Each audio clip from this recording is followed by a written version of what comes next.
ini ku sendiri.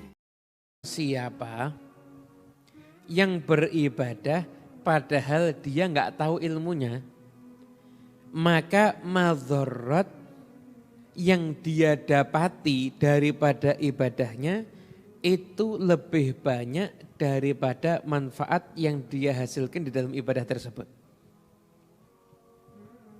Berapa banyak ahli ibadah yang dia capek-capek ibadah,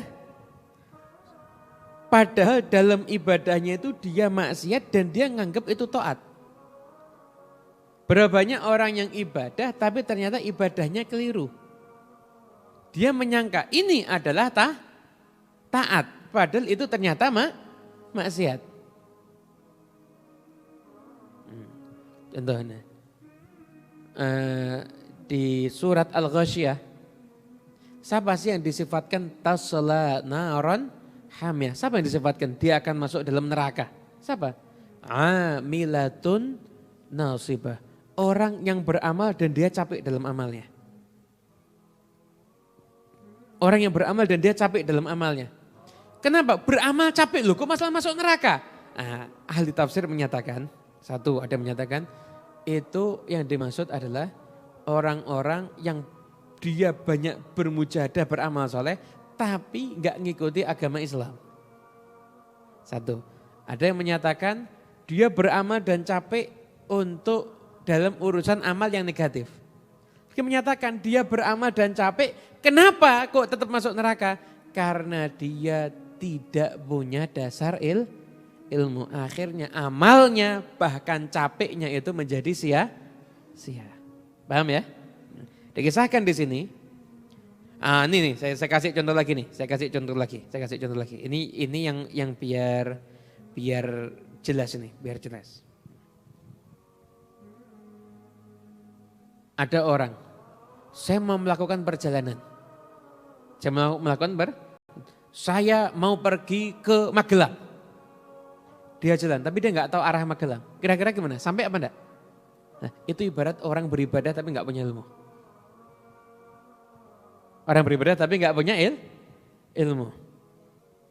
Ada bumbu masakan tapi nggak tahu caranya masak. Paham? Punya mobil tapi nggak tahu caranya nyetir.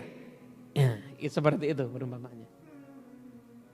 Ada orang, saya mau menggunakan tanaman-tanaman herbal sebagai obat, padahal tidak punya ilmunya. Diracik, diminum, 3 hari kemudian innalillahi wa inna ilaihi rajiun. Bahaya apa enggak? Buat obat padahal nggak tahu ilmunya, bahaya apa enggak? Lah ibadah yang harusnya jadi obat dalam kehidupan kita, kalau nggak punya ilmunya, itu juga bahaya.